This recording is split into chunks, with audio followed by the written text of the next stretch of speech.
그건 제가 아까 언급을 했는데 제가 예, 원내대표도 가장 오래 해봤고 그다음에 그 당대표 주변에도 많이 있어봤고 또 잠깐이지만 당대표 직무대행도 해봤습니다.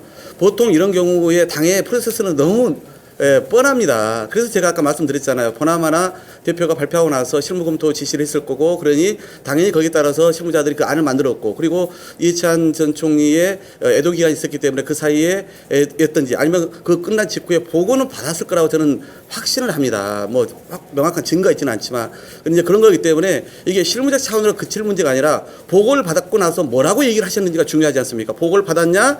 그러니까 지시를 해서 만들었냐? 보고를 받았냐? 그러고 나서 뭐라고 거기에 대해서 언급을 했냐? 이게 중요하지 않습니까? 그런 차원에서 이제 이것 또한 계속 논란의 불씨가 또 커지고 있는 것이다라고 싶어서 이 즈음에 이 문제를 매듭짓는 게 현명한 판단이다라고 말씀을 드리는 거죠.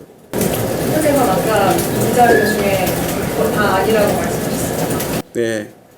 뭐 그건 이제 뭐 실무자가 알아서 그렇게 지시도 없었는데 일을 하는 경우를 저는 거의 보지 못했습니다.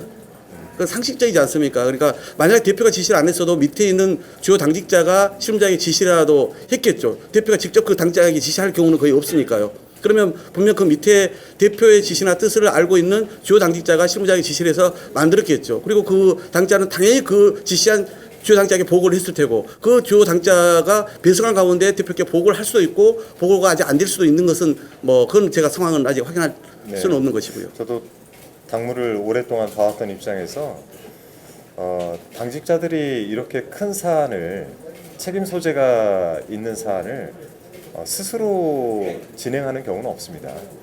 전략국에서 따라간다면 전략기획위원장이 계시는 거고 전략기획위원장이 계시면 그 위에 사무총장도 계시는 거고 근데 특히나 타임라인이 들어가는 부분에 있어서 타임라인을 조정하는데 실무자가 예를 들어 행정적 절차가 있었다고 한다면 행정적 절차 기간을 감안해서 타임라인을 작성할 수 있지만 이건 그런 사안이 아니지 않습니까? 정적으로 어떤 결단을 해야 되는 시기들을 잡아서 타임라인을 잡는 건데 이것을 상의 없이 진행했다는 것 자체는 이 당무를 했던 사람이나 이런 사람들 입장에서는 도저히 이해가 되지 않기 때문에 여기에 대한 해명과 설명, 사과가 필요하다는 겁니다. 정말 저는 이게 제가 서울시장 선거 도전의 시기여서 이것을 뭐 유불리로 생각하고 이렇게 하는 게 아닙니다. 나는 100번 곱씹어도 이 상황이 납득되지 않습니다. 정말 저쪽이 더 극으로 치닫고 있고 이제는 내란으로 명백히 이제 규정되고 있고 대통령이 이렇게 지금 백반을 뛰면서 많은 성과를 내고 있는 상황에서 왜 우리가 긁어부스럼을 자충수를 만들면서 상황을 이렇게 악화시키는지 납득되지 않습니다. 물론 제가 15석으로 교섭단체 기준을 완화하는 법안을 제일 먼저 냈습니다. 제 소신이기도 합니다. 그래서 이 다당제 문제 또 다원적 민주주의 문제 이런 제 오랜 소신이 있기 때문에 이런 문제 제기를 할 수도 있습니다. 그러나 그걸 떠나서라도 소위 정국 운영과 그리고 지방선거 실익적 측면에 봐서도 납득되지 않는 것입니다. 그래서 이 얘기를 하는 겁니다.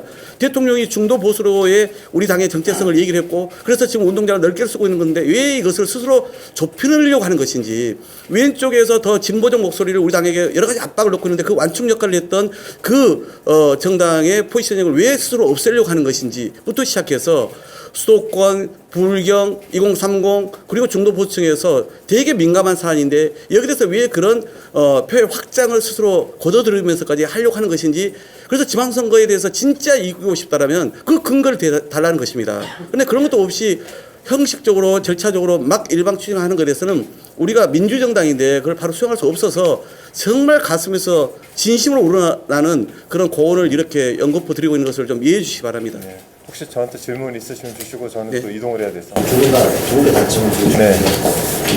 상대적으로 좀 대통령 가까운 분들이 좀 절차에 대한 얘기를 좀 많이 하시고 계시잖아요. 지금 관련해서 청와대랑 소통한 것들이 내용이 좀 그거는 여기서 뭐 저희가 그 답변 드릴 사안은 아닌 것 같습니다. 네. 네네.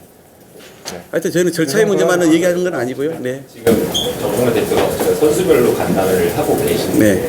지금 이 시점에서 긴급 일정 소집을 요구하시고 하고 초까지 마무리 지으라고 하시는 거는 이 정국이 좀 길어질 경우에 우려하시는 분명히 있어서 그러신 거예요. 네. 물론입니다. 어떤 점이 가장 우려스러우신 거죠?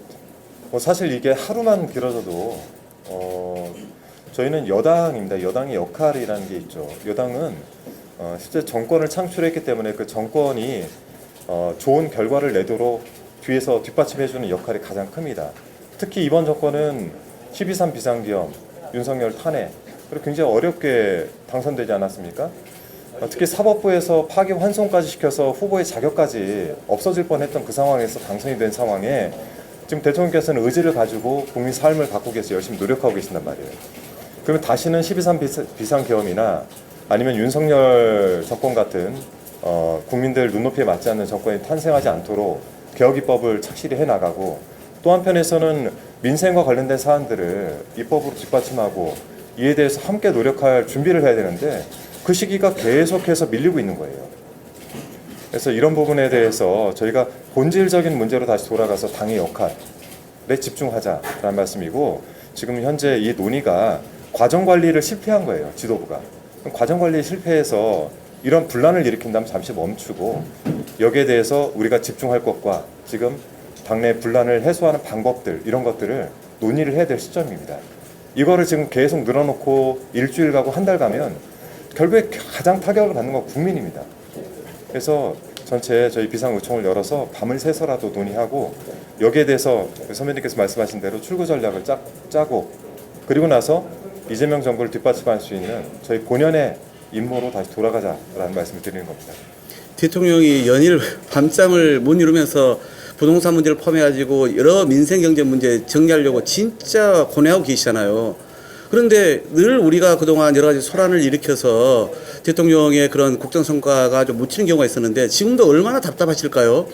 저는 그런 점에서 악재는 국민의힘이 지금 갖고 있는 것이고 대통령은 의지가 좀 분명한 거고, 이걸 뒷받침하고 이것을 결국은 입법으로서 그다음에 지방선거의 어떤 그런 성과로서 확실하게 우리가 동력을 만들어 줘야 되지 않겠습니까?